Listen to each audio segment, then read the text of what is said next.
Ako ay Serena, ako ay Serena. Alam niyo ba na ginagamit ang kantang ito para i-bully kami ng mga LGBT, and meron akong hindi makakalimutang dalawang insidente na nangyari sa isang inuman, tsaka yung isa naman ay nangyari noong nasa loob ako ng fitness gym. Pero ngayon, magugulat na lang siguro ang mga bullies towards LGBT at ang mga homophobic na ang kantang Ang Sirena, correct me if I'm wrong, by Glock 9 na nai-release noong 2012 ay dedicated pala para sa kanyang anak na miyembro na rin ng LGBT. Basahin natin ang revelasyon ni Glock 9. So ayan, my son is gay. Nung sinulat ko yon, yung Sirena, hindi niya pa sinasabi sa amin. Hindi ko alam kung paano ko sasabihin sa anak ko na kung gaano ko siya kamahal. Hindi naman ako ma-showbiz. And I think, para sabihin ko ito now, ako ay proud na proud sa anak ko. Ako ay excited sa kung ano man ang kaya niyang ma-achieve sa buhay niya. Glock 9. Ang taong nilait-lait nyo ay, ayan, nagpagawa ako ng hagdan papunta sa labas. Or papunta sa baba, I should say. So, bababa tayo dito sa may hagdan. And, ayan. Ito nga pala yung ipinagawa ko na basement dito sa bahay. Ayan, kung makikita nyo, nagpagawa ako ng 3 rooms. 1, 2, ayan. At ito yung magiging kwarto ko soon. So, ito yung pinagawa ko as in. Ayan, ganyan lahat yan. Magiging kwarto ko to soon. Tapos, pinarenovate ko rin ang CR. Ayan, yung CR. Pero yung flooring, tumulong yung tatay ko para bumili ng tiles. And then, ito yung mga binili ko din na ilaw. So, bababa tayo. Parang nag-house tour tuloy ako. So, ang nilalait-lait niyong LGBT ngayon ay isang naging mabuting anak. O, di ba? Hindi naman ako nagmamayabang, pero hindi lahat ng mga nilalait yung LGBT ay masasama, no?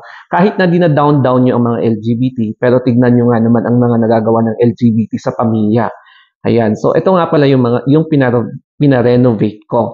And salamat sa inyong pagpapatnubay sa akin dahil kung hindi sa inyo, hindi ako magkakaroon ng ganito. Pati nga pala dito sa labas ng bahay, pinaayos ko din. So, ayan, pinaayos ko yan. Ayan. So, merong fence. So, mas maganda na yung itsura ng fence ngayon. Ayan, yung itsura ng back namin, yung likuran namin. Tapos, nagpagawa din ako ng garahe sa bahay. So, ang nilalait-lait nyo na LGBT ay, ayan, nagpagawa ng garahe dito sa bahay. So, ganito yung itsura ngayon. So, parang nag-facelift siya. Pati ito, kasali na rin to yung pagpaparenovate dito sa bahay. Ayan, nalagyan lang ng konting eme-eme dyan. So, may paglalagyan na ng mga halaman. So, ganito siya. Tapos, kung gusto niyo mag-request na house tour, mag-comment down below lang kayo. So, ito yung septic tank namin. So, ganyan yung itsura niya, buong backyard ng bahay. Ayan. So, kitang-kita dyan sa oval. Ayan. So, ganito na yung outcome ng ating renovation. Yan. Comment down below kung gusto niyo ng house tour, okay? Pasensya na, medyo magulo. So, siguro mag-house tour ako kapag mag-request kayo ng house tour. Pero, alam nyo ba na ang taong nilait-lait nyo dahil LGBT ako ay at least nakashare ako sa pagbili ng sasakyan. Hindi man siya brand new, pero at least malaking tulong ito sa family namin, especially kapag nag-grocery kami o kaya meron kaming errands na kailangan talagang magbitbit ng andaming abubot. Going back sa kantang Sirena, ayun na nga, yung unang incident doon sa inuman, syempre kumakanta kami ng karaoke that time, having fun with friends, and then yung kabilang table, nag-request ng Sirena. Tapos, siguro a group of 5 na mga lalaki. Tapos, habang kumakanta sila ng Sirena, yung mga kasama nila, yung parang dinuduro-duro nila kami, mga ganon. So, nung alam na namin na medyo iba na at medyo lasing at ayaw namin makipag-away, we chose na lang to find another bar, ganon. So, lumipat na kami ng ibang bar bago lumaki pa yung gulo. Kasi, nakaka-stress din 'no, magkaka-record ka pa sa pulis kapag may makikipaglabulan ka, yung mga gano'n. So, hindi ko yun makakalimutan. My second experience ay nung nasa fitness gym ako.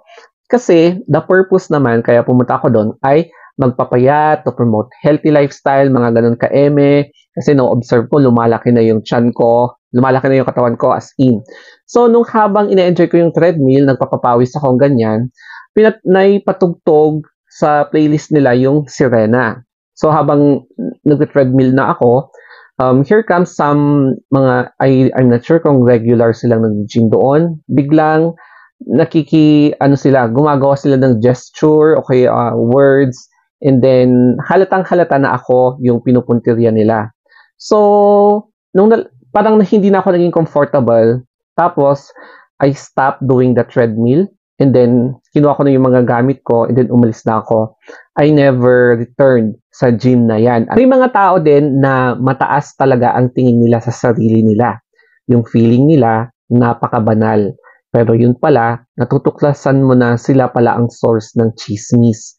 Sila yung source ng paninira sa'yo, yung mga ganon. Tapos, sila pa pala yung mga promotor ng agawan ng lupa. Yung mga ganon na hindi mo ina-expect na sa kanila pala nang galing.